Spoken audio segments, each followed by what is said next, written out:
Hi, folks. Welcome to another episode of Film Study. This is Ken McKusick. We have a great show for you today. The MVP ballots due on Wednesday. We have an MVP voter with us today, Mike Sando of The Athletic. Outstanding football writer. If you're not familiar with him, an Athletic subscription, very much worth it. And Mike Sando's writing is one of the really special things you get. Mike, thanks for joining me, first of all. Yeah, good to be back. Yeah, appreciate it. He's here before, talked about the betrayal index a few weeks ago in terms of how that had affected Lamar Jackson this year. And we'll get back into that a little bit. But, Mike, you are an MVP voter. Votes due on Wednesday, correct? Yeah, I think our votes are due today. Oh, really? Yeah. Okay. I think today. So I don't know if I'm not supposed to disclose. I don't think I'm even supposed to disclose that I'm a voter from year to year. I think here's why. Because there's gambling on this stuff, Mm-hmm. So what happens is people from these gambling networks, they want to have you on, and then they want to have a little scorecard on the side and think where you're leaning, right? So that they can have an advantage in the betting of this stuff. And so I've laid out different visions for it, but I try not to just go over the top, with exactly what I'm going to do. And I don't make a decision until the end. I don't have any agenda on anybody or anything like that. So. Well, appreciate that, Mike, and I know better than to ask the question. We've had Aaron Schatz on as well, and didn't ask him the question either. And he was non-committal, as he should be, in terms of what's going on. And yet you still kind of sense from his argument about the thing sure. how he would go. Yeah. Well, let's take a look at that great article from The Athletic. And this came out after Week 17, prior to Week 18. So it has 16 games of data in it for all the quarterbacks, and plus perhaps Saquon Barkley you want to talk about a little. Yeah, I think Barkley's interesting. In fact, I heard from another voter today. He's like, "Hey, Derrick Henry's numbers are better in a lot of ways. What about him?" So, but I think Barkley is most interesting because of how he affected that team, and just what their orientation's been before. What they were with him was very different. Yeah, it's and the Jalen Hurts situation being what it is. They're still significant favors over Green Bay at home. To me, they're one of two teams in the NFC, along probably with the Lions, that are the most devastating looking in the conference. I wouldn't be surprised if it's those two for the championship. Yeah, I wouldn't either. I agree. They're good up front, and especially on the offensive line. Yeah, they definitely handled the Ravens very, very seriously in the game in Baltimore. They were the real team to out physical them in significantly like that. All right, well, terrific. Let's start going through the article then in terms of what the arguments are. I know at the high level there's a heavy EPA component to it. There is, yeah. I think it's I think about this often, like because I love to read old stories from 20 years ago, or I was researching something in the late 90s, and they were talking about how this quarterback only had 18 touchdown passes and only 7 interceptions. That was Mark Brunell heading into the playoffs, and you read the way stuff was written a long time ago, and it's a little quaint, with the non-metrics. And I wonder what we'll be thinking 20 years from now when we've moved on to something else and realized that, some of maybe this isn't the way to do it. But I think that I do like EPA because it really makes sense to me. Now, you can turn the dials on it, and I was at ESPN when they developed Total QBR, which was a way of trying to divide the credit up within EPA. But I generally like EPA for team units over the course of a season. For quarterbacks, I think it's pretty good. Certainly, there's some extreme plays that can swing it one way or the other, but over the course of a whole season, I think it evens out decently. Yeah, I would agree. The one question I always have when people want to talk about it, EPA, is which EPA are we talking about? Because there's a lot of adjusted EPA numbers out there, adjusted for drops or this or that. Yeah, I don't do that. Now, like Kevin Cole's a friend of mine. He does. He has a great, I think, a Substack or podcast and stuff, and he does his own adjustments. So he's going in there and saying like, hey, the drop passes, or I don't know if he may weight the sacks and interceptions a certain way, right? Like, what do you do with Caleb Williams? He's got 180 sacks. I'm joking, but he's got a lot of sacks. That kills your EPA, but a lot of those are on him. How many? What's the percentage, right? You could look at all that, but when you start doing that a lot, you're also making decisions. Like you're subjective decisions, you're saying. you're making some subjective decisions, which are arguably better than not making any decisions, possibly. But like I'll give you an example. Lamar Jackson's EPA really takes a hit from aborted plays. Hmm. So if you assign that all to the quarterback, that does affect him a lot more than it affects Josh Allen. So I like to be aware of those types of things, but um, I still think it's useful enough to use. I use True Media. So Albert Larcada is a friend of mine who I worked with at ESPN. Super smart guy. I think he manages their EPA model. There was a point this season where I was noticing, like I was looking at ESPN's total QBR, and they had like a little bit of different EPA numbers than what I had, but they're using an adjusted EPA. Hmm. So I actually had somebody send me all of Lamar's play by play using their model, and then I did the model that I'm using, and I put them together on a play level, and I was like, because I wanted to see if it was like a big difference, because I care about these things. Hmm. And it was like so close. I mean, it was like for the whole season, it was within like one EPA when everything was together, and so that made me feel pretty good. Now, within that, though, you could make some adjustments. Um, and total QBR makes all those adjustments, and it comes out like the same order of the top three guys that raw EPA would, I believe. Hmm. So I feel good enough about it. I feel better about it than other things. I think if you're using something that makes sense for everybody, you apply it equally to everybody. That's not bad. Yeah, I mean, sure. Any formula applied consistently, But you would hope would show you things. but we're also looking at other things too. It has to all fit together and pass the smell test. I like to look at their conventional numbers too. That tells me something, right? If I can take three or four different snapshots, let's look at the EPA per game. Let's look at the EPA on pass plays. Let's look at the team components like we do with the betrayal index, the defensive special teams. What's that doing to how you play?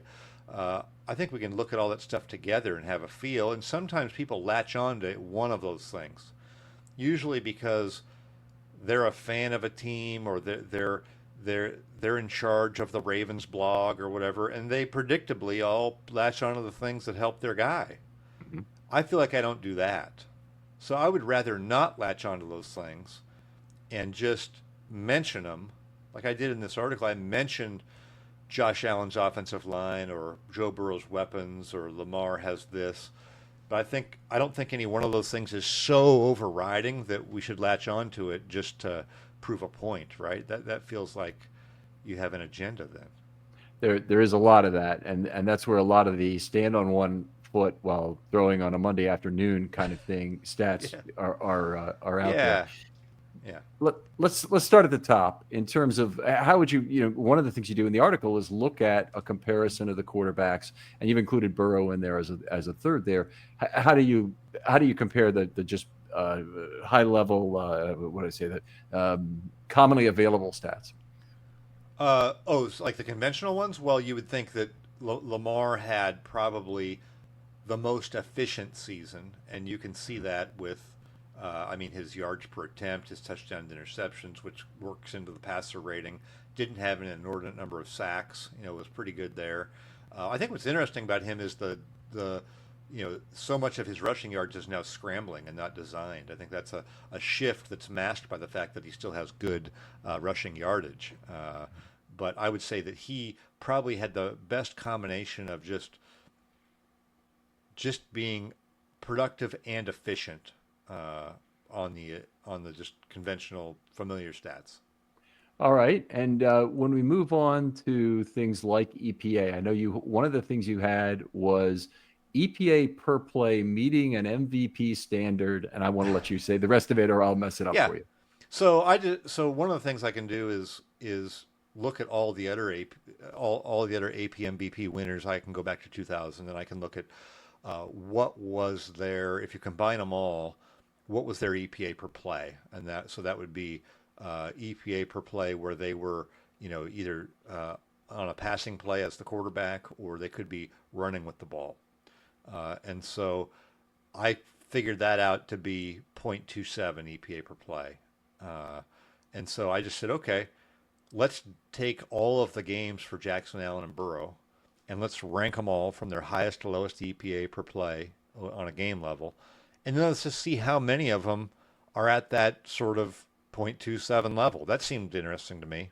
Would Hmm. there be a big spread on that? And so, Lamar Jackson came out with, I think, 8 of those games, or 11 of those games, and Josh Allen had 11, and Burrow had 4. So that was a little telling to me. Looks like Josh Allen has 8, by the way, from what Yeah, I'm eight. looking at the article. Well, yeah, Jackson has 11 and Allen has 8. Is that what I said?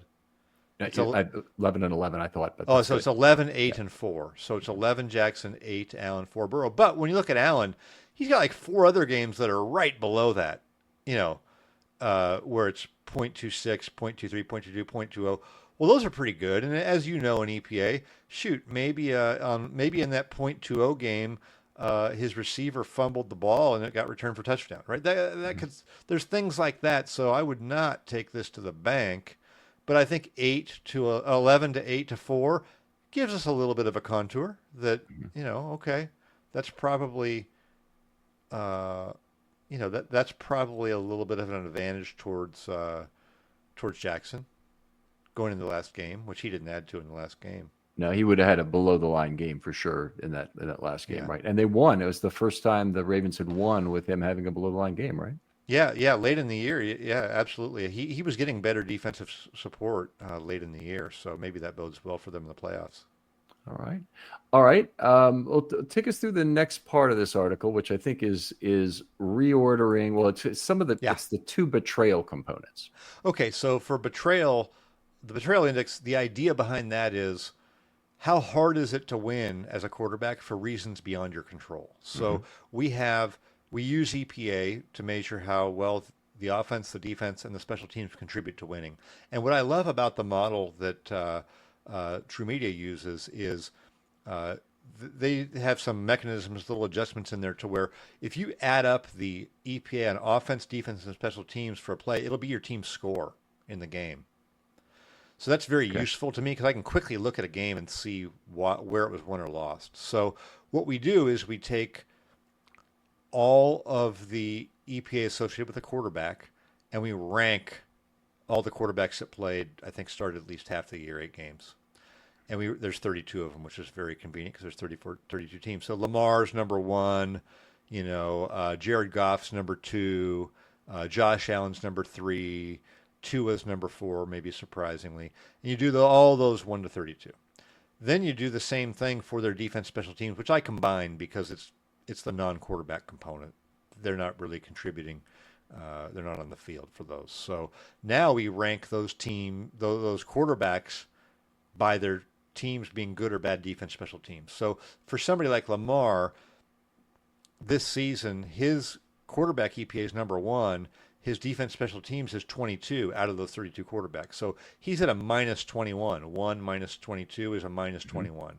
So that's a pretty high betrayal, right? To be that good at quarterback and in the bottom third, basically, defense special teams. If you were in the top 5 defense special teams, you might be undefeated, right? With the number Hmm. one quarterback and doing that. We saw that almost with last year with the Ravens, right?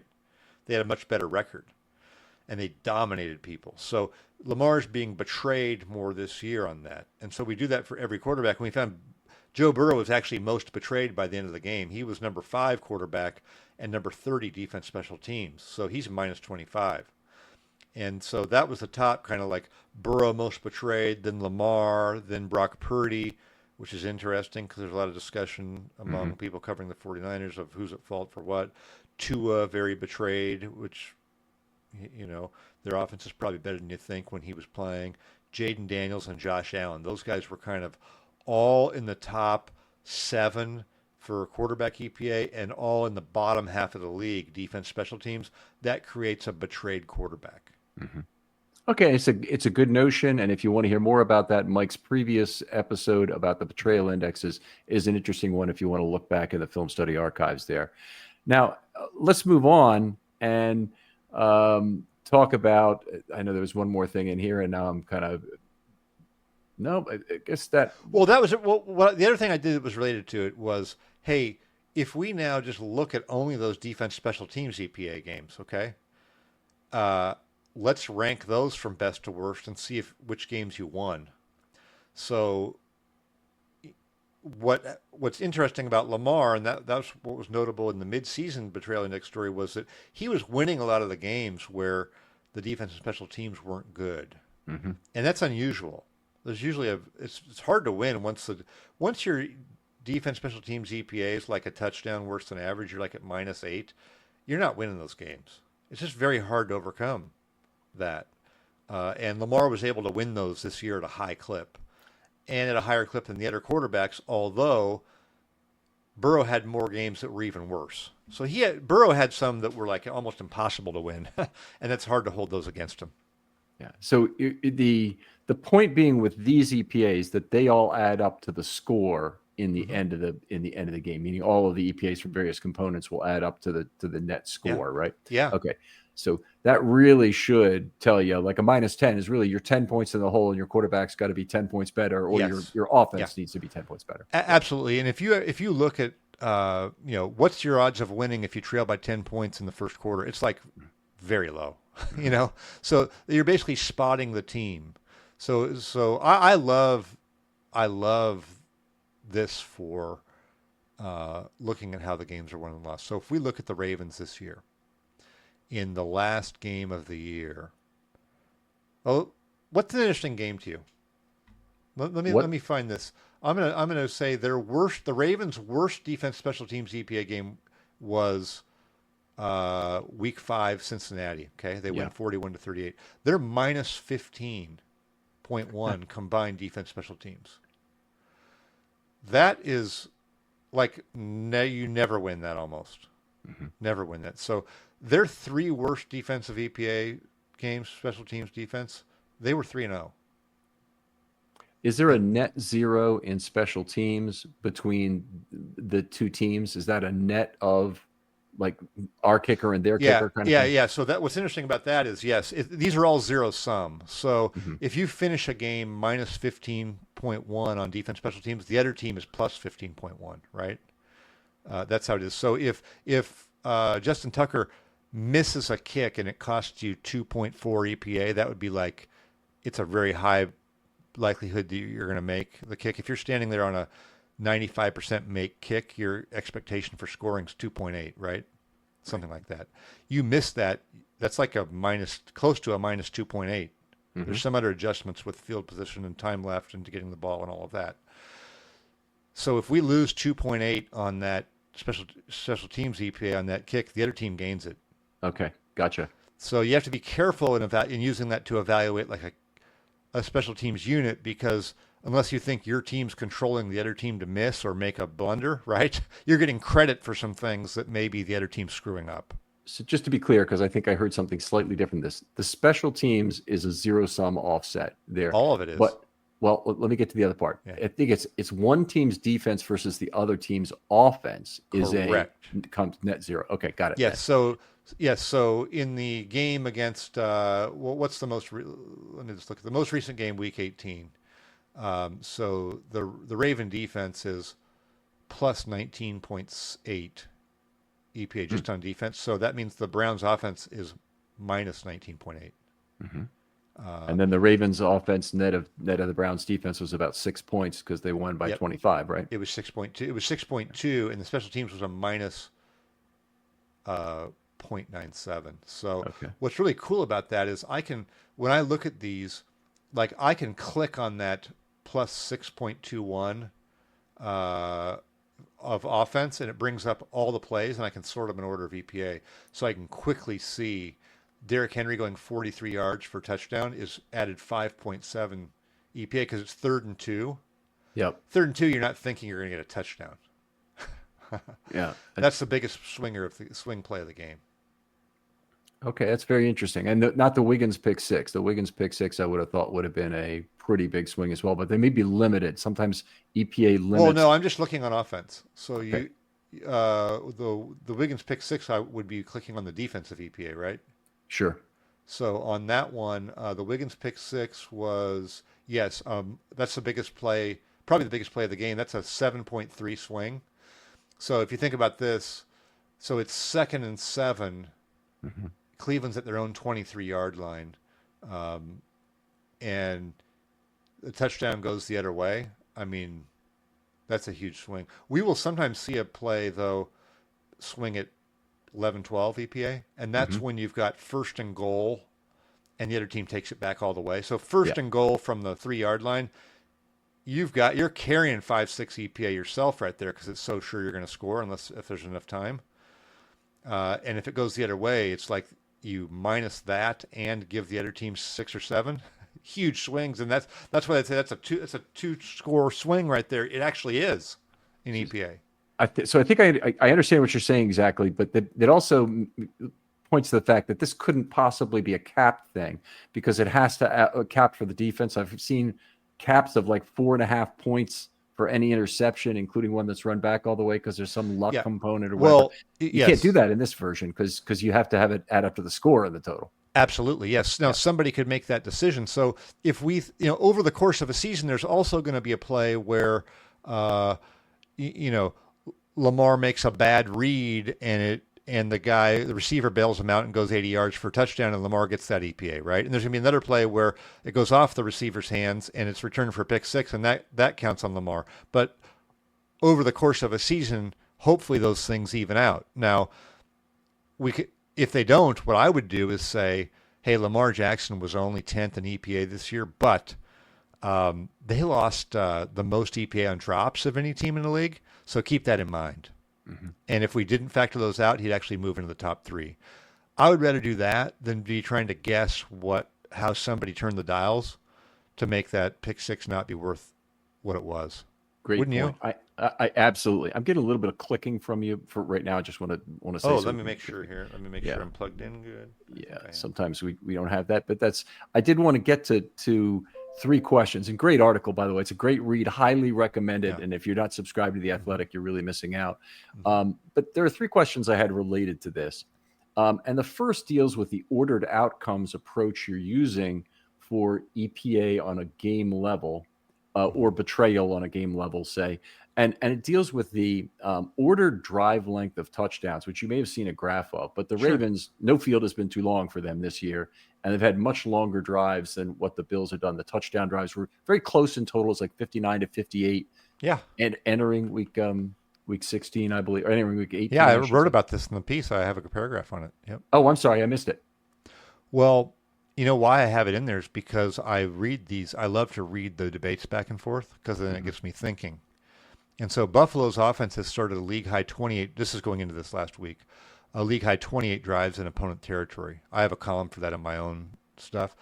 The figure's 19 for the Bengals, 14 for Baltimore. So I definitely look at that. I said that helps explain why Allen's Bills average more points per drive but less EPA per drive. Because Good the point. EPA per drive adjusts for that, right? So their starting EPA on the drive was higher, but their EPA added during the drive was lower, Was so they lower. can score. Yeah. Which makes sense. If you're going to if we start every drive at the opponent 5 yard line, we're going to average very high points per drive and very low EPA per drive, Yep. right? Because we're doing what's expected. We have a layup. It's like a breakaway layup in basketball. You and I make it. Better not miss. Right there. You Yeah. go. Okay, so that's terrific. That was one of them. Mhm. The other 2 things I had are a little bit different. The quality of competition has been an enormous factor for the Ravens the last 2 years. In fact, it's really hurt them in terms of seeding probably. But they were 10-4, set the all-time record for wins against winning teams last year. Nobody had ever had more than 8 previously. They had 9 again this year, which is the second highest total, obviously, of all time. And the Chiefs, it was weird. They could have had 10 this year, but they decided to rest their players, which is one thing. And then Atlanta dropped the game to Carolina, which is a weird on the margin kind of impact that could have otherwise, both of those games could have gotten them to 10. I guess one thing I'm thinking, as a voter, or as you look at this stuff, how much do you consider quality of competition for these teams? Because Buffalo, for example, has not played a very tough schedule. Cincinnati has. They've played a tough schedule being in the AFC North. But I wonder how you look at that. Yeah, I think anything that's extreme should be taken into account. I don't generally make it override everything, but I do. I have in my general team strength report that I have a column called quality wins, so I can see that. Like New Orleans, Jacksonville, and Carolina didn't beat any teams this year that finished with a winning record. The Ravens, like you said, had 9, Kansas City 8, Detroit 7. I think it's worth taking into account when there's a big disparity. Like that, when it's so hard to break ties in these things. Mm-hmm. If you're If you're close, I think those types of things can come into play. I wouldn't build a whole case around it, but it's worth mentioning, just like those drives, Mhm. those drives being easier. I think it's legitimate to mention when there's an extreme. Can you relativize for me what the value in your mind is of the quality of opposition versus the quality of supporting cast, which is often brought up in this year's MVP voting? Yes,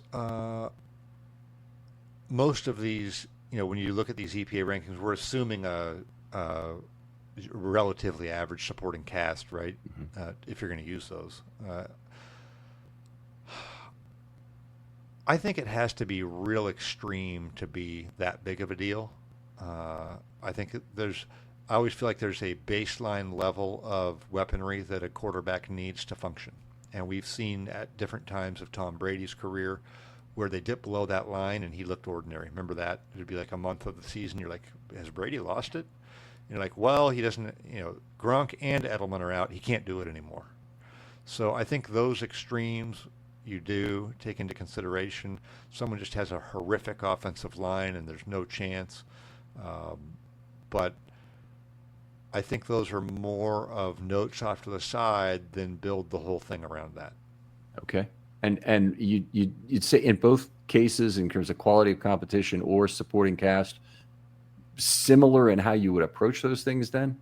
Uh, So quality of well, competition, yeah. yeah, I think well, I don't know that you would weight anything the same unless they were the same.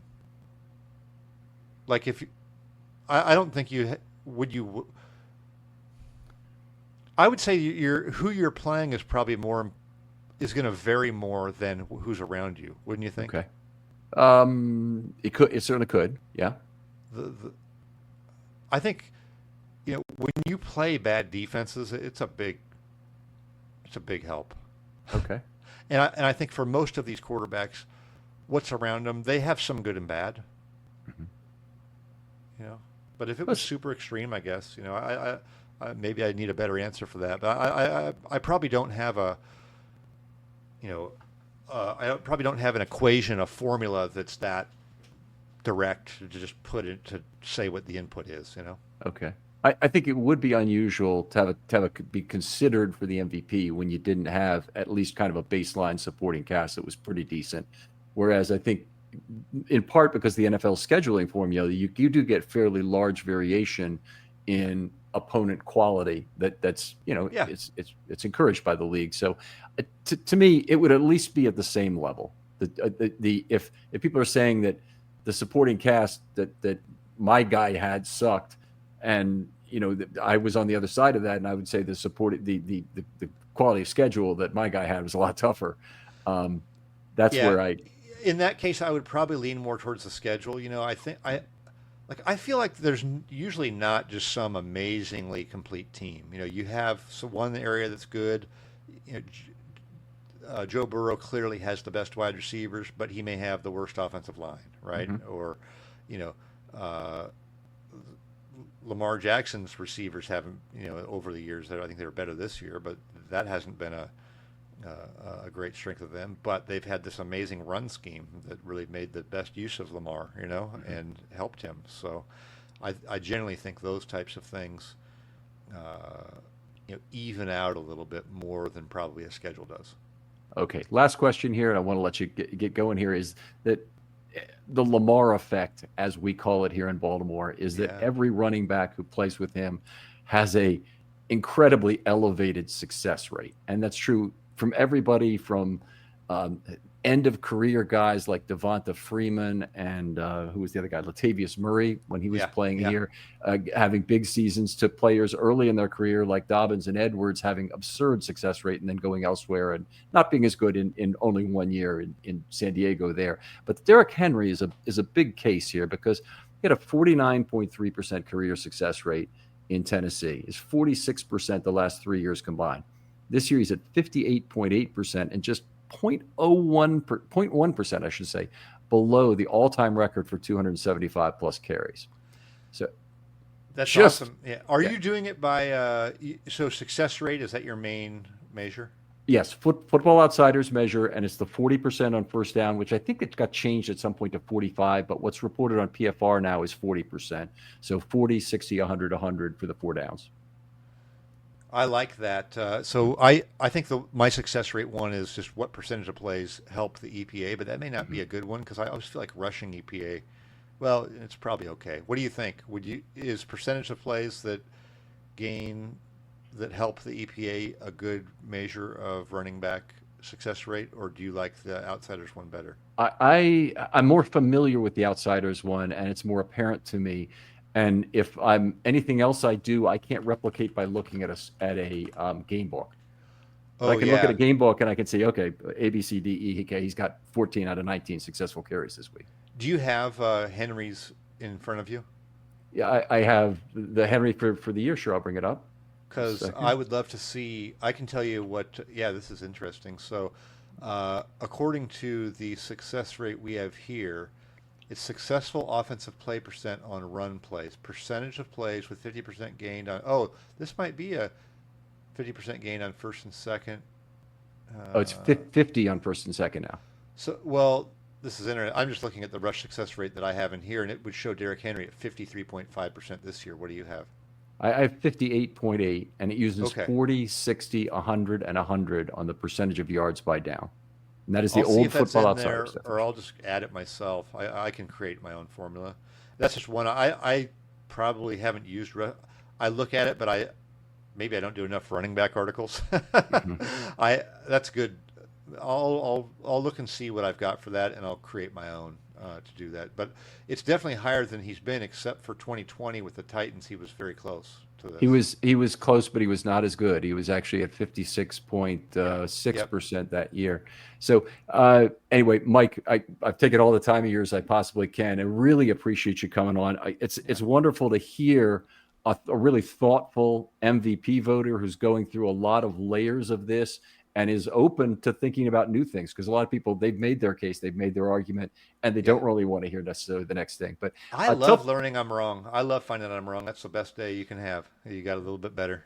All right, Mike, tell people where they can find your work, or Yeah. maybe talk football with you online if they want. Well, definitely at theathletic.com. You can find me there. And then also at Sando NFL on X is a good spot too.